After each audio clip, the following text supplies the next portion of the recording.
मैंने हाल ही में कुछ ऐसा पढ़ा है जिसने मुझे पूरी तरह से एक दूसरी ही दुनिया में खींच लिया। अच्छा, ऐसा क्या पढ़ लिया आपने? J.K. जैक्सन की एक किताब है पर्शियन मिथ्स। ओह, महान फारसी कवि फिरदौसी का शाहनामा। बिल्कुल, उसी महाकाव्य के कुछ बहुत ही दिलचस्प हिस्से संकलित किए हैं उन्होंने। और सच कहूँ तो जब मैंने इसे पढ़ना शुरू किया तो मुझे लगा कि शायद ये बस कुछ राजाओं और राक्षसों की पुरानी मतलब वही सोने के समय सुनाई जाने वाली कहानियां होंगी। हाँ, अक्सर लोग मिथकों को ऐसे ही देखते हैं। पर जैसे जैसे मैं गहराई में गई ना, मुझे समझ आया कि ये सिर्फ कहानियां नहीं है, ये उन प्राचीन लोगों का तरीका था अपनी दुनिया, भयानक प्राकृतिक आपदाओं और इंसानी रिश्तों की उलझनों को समझने का। तो एकदम सही कहा आपने। तो आज हम अपनी इस गहराई से पड़ताल में इसी महाकाव्य की परतों को खोलेंगे। हमारा मिशन है सुनने वालों को इस महाकाव्य के सबसे रोमांचक और ज्ञानवर्धक हिस्सों से रूबरू कराना। हम देखेंगे कि इन जादुई जीवों, महाबली नायकों और इंसानी घमंड की कहानियों में हमारे लिए आज क्या छिपा है। और मैं बता दूं कि ये सफर बहुत ही रोमांचक होने वाला है। मुझे इन कहानियों में जो बात सबसे ज्यादा हैरान करती है वो इनकी उम्र है। उम्र मतलब कितनी पुरानी है ये? देखिए, हम अक्सर मानते हैं कि दुनिया के सबसे पुराने और प्रभावशाली मिथक ग्रीक हैं। ज़्यूस, हरक्यूलिस वगैरह। हाँ, ज्यादातर लोगों को यही लगता है। लेकिन जब आप शाहनामा की जड़ों को खंगालते हैं तो पाते हैं कि इन कहानियों के मूल बीज तो ग्रीक सभ्यता से भी बहुत पहले मध्य पूर्व में सुमेर और बेबीलोन के समय बोए गए थे। सुमेर और बेबीलोन, ये तो बहुत पुरानी बात हो गई। बिल्कुल, जब इंसान ने पहली बार बस्तियां बसाईं, खेती शुरू की और ये महसूस किया कि प्रकृति उनके नियंत्रण से बाहर है, तब उन्होंने बाढ़, सूखे और बीमारियों को कोई अर्थ देने के लिए इन आकृतियों को गढ़ा। यही बात मुझे सबसे ज्यादा दिलचस्प लगी। किताब पढ़ते हुए एक जगह मुझे रुककर सोचना पड़ा। प्राचीन फारस यानी आज के ईरान का भूगोल, हाँ, भूगोल का बहुत बड़ा हाथ होता है। ये कोई आसान जगह नहीं थी रहने के लिए। एक तरफ वहाँ पहाड़ है जहाँ खून जमा देने वाली बर्फबारी होती है और दूसरी तरफ ऐसा रेगिस्तान जहाँ इंसान धूप से झुलस जाए। चरम मौसम। हाँ, मुझे लगता है कि इस तरह के मौसम ने सीधे तौर पर उनकी सोच और उनकी कहानियों को आकार दिया होगा। आपने बिल्कुल सही तार पकड़ा है। भूगोल हमेशा किसी भी सभ्यता के मनोविज्ञान की नींव रखता है। वो कैसे? अगर आप ऐसे माहौल में रह रहे हैं जहां प्रकृति हर दिन आपकी परीक्षा ले रही है, तो आपके भगवान बादलों पर बैठकर वीणा नहीं बजाएंगे। आपके मिथक जीवन के उस कठोर संघर्ष से ही जन्म लेंगे। संघर्ष, हाँ, अच्छाई और बुराई का। एकदम। इसीलिए प्राचीन फारसी मिथकों में आप देखते हैं कि ओरमज्द, जो रोशनी और अच्छाई की ताकत है, और अहरिमन, जो घने अंधेरे और बुराई का प्रतीक है, उनके बीच एक कभी ना खत्म होने वाला युद्ध चल रहा है। यानी वो रोजमर्रा के जीवन का ही एक रूपक था। बिल्कुल, अच्छाई और बुराई की लड़ाई। और ये लड़ाई सिर्फ कहानियों में नहीं थी, उनके वास्तविक इतिहास में भी बहुत उथल-पुथल रही है। मुझे तो ये जानकर बहुत अफसोस हुआ कि कैसे सिकंदर ने, जिसे हम सिकंदर महान कहते हैं, हाँ, सिकंदर महान, उसने नशे की हालत में परसेपोलिस के उस शानदार शहर को जलाकर खाक कर दिया था। उस आग में कितने ही प्राचीन ग्रंथ हमेशा के लिए जल गए। वो इतिहास का एक बहुत बड़ा नुकसान था। लेकिन ये भी देखिए कि सदियों बाद महमूद गजनवी के समय में फिरदौसी नाम के एक कवि ने अपनी पूरी जिंदगी लगा दी। हाँ, अपनी पूरी जिंदगी उन राख हो चुकी कहानियों और मौखिक परंपराओं को इकट्ठा करने में लगा दी। उन्होंने उन बिखरे हुए टुकड़ों को शाहनामा में पिरोया ताकि उनकी संस्कृति का अस्तित्व बचा रहे। और फिरदौसी ने जिस दुनिया का निर्माण किया है वो सच में अद्भुत है। उन्होंने काफ नाम के एक पर्वत का जिक्र किया है। पन्ने का पर्वत? हाँ, जो पूरी तरह से पन्ने यानी हरे रंग के कीमती पत्थरों से बना है। और सबसे ऊंचा अल्बोर्ज पर्वत है, जिसके बारे में कहा जाता था कि सूरज और चांद उसी के चारों ओर घूमते हैं। और इसी पर्वत से जुड़ा है कहानी का सबसे रहस्यमयी किरदार, जादुई पक्षी सिमुर्ग। जब मैंने सिमुर्ग के बारे में पढ़ा तो मुझे लगा कि ये पूरी किताब का सबसे जादुई हिस्सा है। सिमुर्ग वास्तव में बहुत खास है।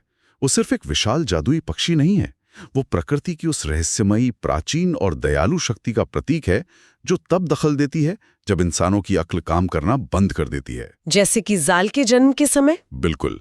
सिमुर्ग की असली भूमिका तब सामने आती है जब शाहनामा के पहले बड़े महानायक जाल का जन्म होता है। जाल की कहानी मुझे बहुत भावुक कर गई। एक महान योद्धा था, साम। साम बहुत बड़ा शूरवीर। उसके घर एक बेटे का जन्म होता है, जाल। लेकिन जाल कोई आम बच्चा नहीं था। पैदा होते ही उसके सिर के सारे बाल बर्फ की तरह सफेद थे। सफेद बाल जन्म से ही? अब साम जैसे शूरवीर को तो खुश होना चाहिए था, लेकिन वो डर गया। उसने अपने ही नवजात बच्चे को एक राक्षस या अपशकुन मान लिया और उसे उसी भयानक अल्बोर्ज पर्वत पर मरने के लिए छोड़ आया। एक पिता ऐसा कैसे कर सकता है? ये सुनकर अजीब लगता है, लेकिन अगर आप गहराई से सोचें तो साम की ये हरकत इंसानी फितरत का एक बहुत ही कड़वा सच दिखाती है। इंसानी फितरत? हाँ, हम उस हर चीज से डरते हैं जो सामान्य नहीं होती, जो हमारी समझ से बाहर होती है। साम एक अजय योद्धा था, लेकिन एक अलग दिखने वाले बच्चे के सामने उसका सारा ज्ञान, उसकी सारी बहादुरी धरी रह गई। उसे लगा कि लोग क्या कहेंगे। बिल्कुल, उसे लगा ये कोई आसुरी शक्ति तो नहीं है, ये मानवीय पूर्वाग्रह का एक क्लासिक उदाहरण है। लेकिन अच्छी बात यह है कि जहां इंसान क्रूर हो जाता है, वहां कभी-कभी प्रकृति मां बनकर सामने आती है। सिमुर्ग। हाँ, उसी पर्वत पर सिमुर्ग ने उस रोते हुए बच्चे को देखा। उसने जाल को अपना निवाला नहीं बनाया, बल्कि उसे अपने घोंसले में ले गई और अपने बच्चों की तरह उसे पाला। और यही मिथकों की खूबी है। वे हमें बताते हैं कि नियति ने जो तय किया है, उसे इंसान का घमंड नहीं बदल सकता। एकदम सही। और सालों बाद साम को एक सपना आता है। उसे अपनी इस भयानक गलती का पछतावा होता है और वो अपने बेटे को खोजने पहाड़ों में जाता है। और जब जाल को अपने पिता के पास वापस लौटना होता है, तो विदाई का वो दृश्य बहुत मार्मिक है। बहुत ही ज्यादा। सिमुर्ग, जिसने उसे एक माँ की तरह पाला था, उसे अपनी एक जादुई पंखुड़ी देती है। एक पंखुड़ी जो मदद के लिए थी। वो कहती है कि बेटा, जब भी तुम पर कोई ऐसी मुसीबत आए जहां बचने का कोई रास्ता ना हो, इस पंखुड़ी को आग में जला देना और मैं तुम्हारी मदद के लिए आ जाऊंगी। ये पंखुड़ी एक तरह से प्रकृति के साथ एक पवित्र वादे का प्रतीक है। जाल वापस लौटता है, लेकिन वो कोई साधारण इंसान नहीं रहा, वो जंगलों का राजकुमार था। और फिर कहानी में वो मोड़ आता है जिसने आगे चलकर पूरे फारस का इतिहास बदल दिया। जाल और रुदाबे का प्रेम। हाँ, रुदाबे काबुल की राजकुमारी थी, लेकिन यहाँ एक बहुत बड़ा ट्विस्ट है। रुदाबे कोई आम राजकुमारी नहीं थी, वो उस क्रूर सर्प राजा जोहक के वंश से थी। जोहक, जिससे पूरे फारस के लोग खौफ खाते थे। तो एक तरह से ये दो कट्टर दुश्मन परिवारों के बीच का रोमांस था। मुझे तो ये पढ़ते हुए शेक्सपियर के रोमियो और जूलियट की याद आ गई। बस ये कहानी उनसे सदियों पुरानी है। तुलना एकदम सटीक है। जाल और रुदाबे का प्रेम सिर्फ दो लोगों का आकर्षण नहीं था, ये दो विरोधी शक्तियों का टकराव था। एक तरफ रोशनी का रक्षक जाल और दूसरी तरफ अंधकार के राजा जोहक का वंश। उनके मिलने का दृश्य तो एकदम किसी फिल्मी सीन जैसा है। बालों वाला सीन। हाँ, जाल रुदाबे के महल के नीचे खड़ा है, ऊपर बालकनी में रुदाबे है। जाल के पास ऊपर जाने का कोई रास्ता नहीं है, तो रुदाबे क्या करती है? वो अपने बाल नीचे गिरा देती है। वो अपने लंबे, काले, खुशबूदार बालों को बालकनी से नीचे लटका देती है, ताकि जाल उन्हें रस्सी की तरह पकड़कर ऊपर आ सके। और जाल उन बालों को चूमता है, लेकिन वो अपनी प्रेमिका को दर्द नहीं देना चाहता, इसलिए वो अपना फंदा ऊपर फेंकता है और उसकी मदद से चढ़ता है। कितना काव्यात्मक है ना? ये दिखाता है कि कैसे ये मिथक मानवीय भावनाओं, प्रेम और विद्रोह को कितने सुंदर तरीके से पेश करते हैं। जाहिर है, जब इस प्रेम कहानी का पता दोनों परिवारों और राजा को चलता है, तो युद्ध के बादल मंडराने लगते हैं। लेकिन युद्ध होता नहीं है, और इसका कारण कोई राजनीतिक समझौता नहीं था, बल्कि ज्योतिषियों की एक भविष्यवाणी थी। बिल्कुल, ज्योतिषियों ने राजा को बताया कि इन दोनों का मिलन कोई साधारण घटना नहीं है। उनका बेटा? हाँ, जाल और रुदाबे के मिलन से एक ऐसा बेटा जन्म लेगा जो दुनिया का सबसे महान योद्धा बनेगा। वो फारस की रक्षा करेगा और उसकी ताकत के सामने कोई टिक नहीं पाएगा। केवल इस भविष्यवाणी के कारण उन दोनों की विवाह को मंजूरी मिलती है। पता थी कि लगा जैसे उसकी जान ही चली जाएगी। सारे हकीम और वैद्य हार मान चुके थे। तब जाल को सिमुर्ग का वादा याद आता है। वो कांपते हाथों से उस जादुई पंखुड़ी को आग में डालता है और आसमान को चीरते हुए सिमुर्ग वहां प्रकट होती है। सिमुर्ग की सलाह और जादुई तरीकों से, जिसे शायद आज के जमाने में हम किसी प्राचीन शल्य चिकित्सा या सर्जरी का नाम दे सकते हैं, बच्चे का जन्म होता है। और जन्म होता है महाबली रुस्तम का। रुस्तम फारसी मिथकों का सबसे बड़ा नाम, जो एक दिन में 1 साल का लगता था। फिरदौसी ने रुस्तम को सिर्फ एक योद्धा के रूप में नहीं, बल्कि एक अजय रक्षक के रूप में गढ़ा है। फारस को उस समय जिस स्थिरता और शक्ति की जरूरत थी, रुस्तम उसी का मानवीकरण है। और रुस्तम तो पैदा ही महानायक हुआ था। किताब में उसके बचपन के कारनामे सुनकर तो मुझे हंसी भी आई और हैरानी भी। वो सफेद हाथी वाला किस्सा। हाँ, एक विशाल सफेद हाथी पागल हो गया और लोगों को कुचलने लगा। रुस्तम, जो उस समय केवल एक बच्चा था, अपनी गदा उठाता है और सिर्फ एक वार से उस पागल हाथी को जमीन पर सुला देता है। ये अतिशयोक्ति जानबूझकर की गई है। फिरदौसी ये जताना चाहते थे कि रुस्तम कोई आम इंसान नहीं है, वो एक ईश्वरीय वरदान है। और एक जगह तो वो सिर्फ अपने परदादा की मौत का बदला लेने के लिए नमक का व्यापारी बन जाता है। हाँ, नमक के व्यापारी का भेष बनाता है और सिपंद नाम के उस अभेद्य किले में घुस जाता है जिसे जीतना असंभव माना जाता था। रात के अंधेरे में अपने साथियों के साथ पूरे किले पर कब्जा कर लेता है। कमाल की रणनीति। लेकिन मैंने सोचा, इतने विशाल और ताकतवर योद्धा को संभालने के लिए कोई आम घोड़ा तो काम नहीं आएगा ना। बिल्कुल नहीं। रुस्तम को एक ऐसे साथी की तलाश थी जो उसकी ताकत और उसके भारी शरीर का वजन सह सके। और तब उसे मिलता है रकुश। रकुश की कहानी भी गजब है। वो एक राक्षसी घोड़ी का बच्चा था। एक डीव घोड़ी। हाँ, जब रुस्तम अपने लिए घोड़ा चुन रहा था तो हर घोड़ा उसके हाथ रखते ही जमीन पर बैठ जाता था। लेकिन रकुश इतना जंगली और ताकतवर था कि रुस्तम के अलावा कोई उसे छू भी नहीं सकता था। रुस्तम और रकुश का ये रिश्ता आगे चलकर पूरी कहानी की जान बन जाता है। लेकिन एक बात जो मुझे खटकती है, रुस्तम इतना महान है, इतना चतुर है, फिर वो कैकाउस जैसे बेवकूफ और घमंडी राजा की गुलामी क्यों करता है? ये एक बहुत ही शानदार सवाल है। कैकाउस सत्ता और अहंकार के अंधेपन का एकदम सटीक उदाहरण है। वो तो एकदम मूर्ख था। हाँ, लेकिन रुस्तम उसकी सेवा इसलिए नहीं करता क्योंकि कैकाउस एक अच्छा इंसान था, बल्कि इसलिए क्योंकि वो फारस के सिंहासन का प्रतीक था। मतलब देश के प्रति वफादारी। बिल्कुल। उस समय के मिथकों में राजा को ईश्वर का प्रतिनिधि माना जाता था। रुस्तम की वफादारी व्यक्ति की प्रति नहीं, बल्कि उस संस्था और अपने देश के प्रति थी। और इसी वफादारी की उसे बहुत भारी कीमत चुकानी पड़ती है। भारी कीमत? कैकाउस तो जैसे मुसीबतों को दावत देने के लिए ही पैदा हुआ था। माजिंदरान पर हमला। हाँ, उसके सारे सलाहकारों ने उसे मना किया, लेकिन वो अपने अहंकार में माजिंदरान के राक्षसों पर हमला करने चला गया।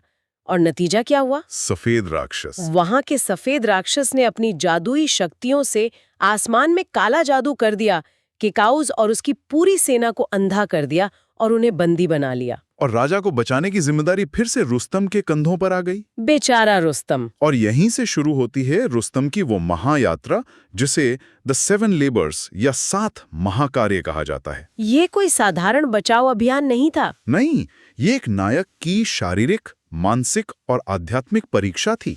मैंने जब इन 7 इम्तिहानों के बारे में पढ़ा तो एक एक पल रोंगटे खड़े कर देने वाला था।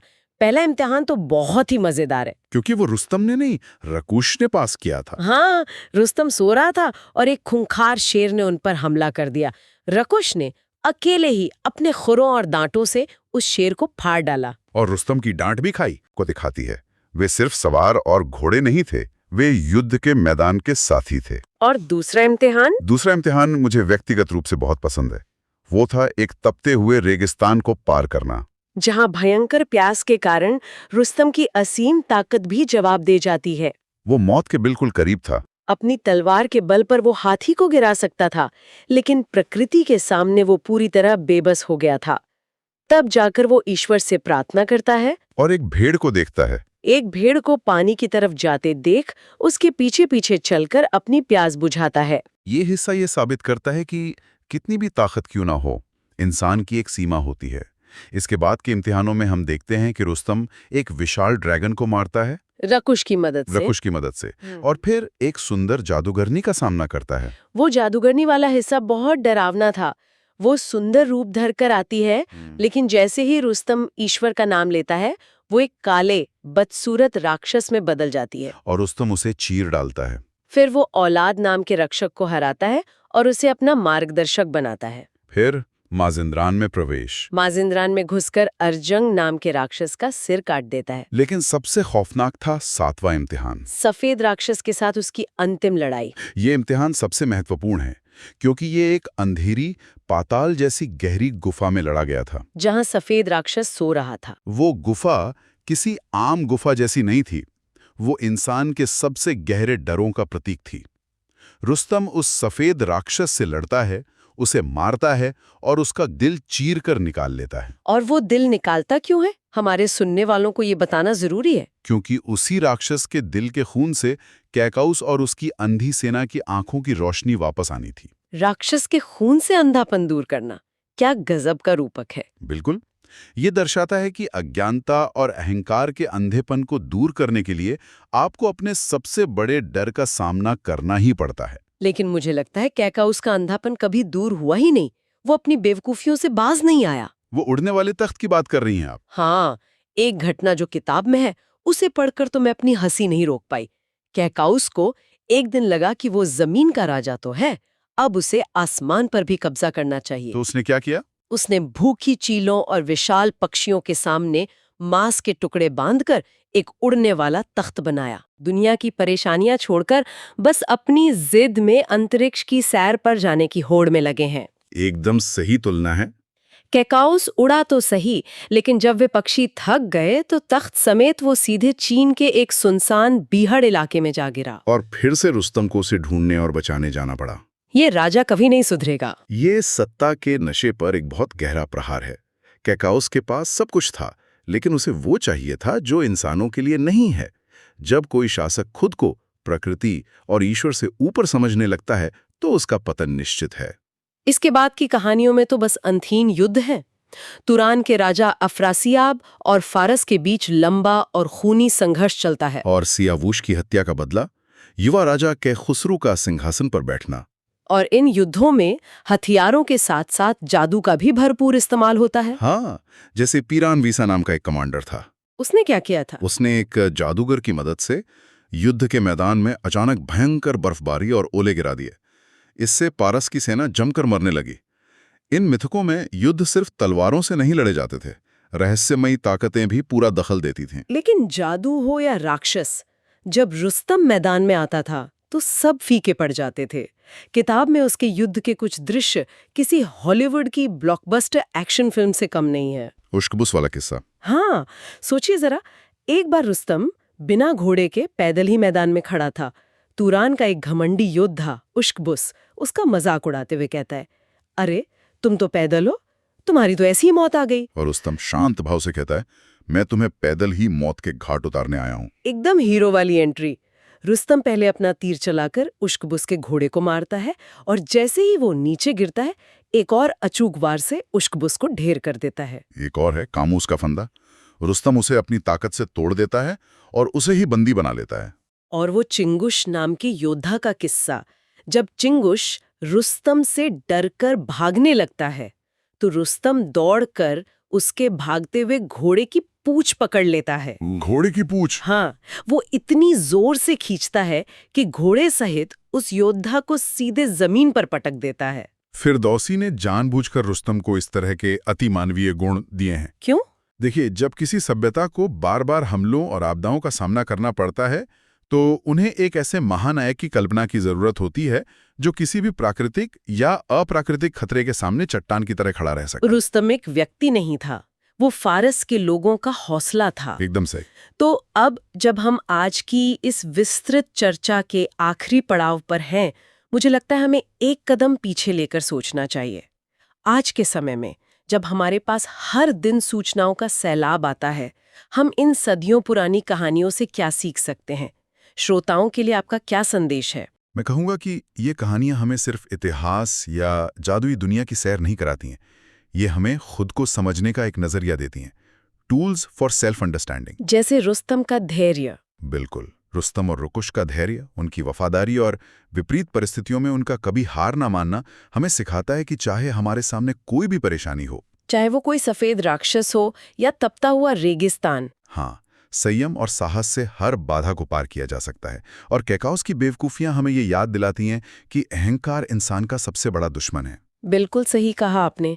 और अंत में मैं हमारे सुनने वालों के लिए एक बहुत ही गहरा सवाल छोड़कर जाना चाहती हूँ। वो क्या? जब हम इन सारी कहानियों को देखते हैं, चाहे वो जाल के जन्म की भविष्यवाणी हो, रुस्तम का जन्म हो, या कैकाउस का अपनी गलतियों के बावजूद हर बार बच जाना हो, सब कुछ पहले से तय लगता है। हाँ, ऐसा लगता है जैसे ज्योतिषियों की भविष्यवाणियां और कोई अदृश्य दैवी शक्तियां पहले से ही सब कुछ तय कर रही हैं। तो सवाल ये उठता है कि क्या रुस्तम जैसे महान योद्धा वास्तव में अपने भाग्य के निर्माता खुद थे, या फिर वे केवल एक ऐसी पूर्व लिखित पटकथा के पात्र थे जिसे वे अपनी पूरी ताकत लगाकर भी बदल नहीं सकते थे। हमारी स्वतंत्र इच्छा और नियति के बीच की ये पहेली शायद इन मिथकों का सबसे बड़ा और अनसुलझा रहस्य है। बहुत ही गहरा सवाल है। इस बारे में जरूर सोचिएगा।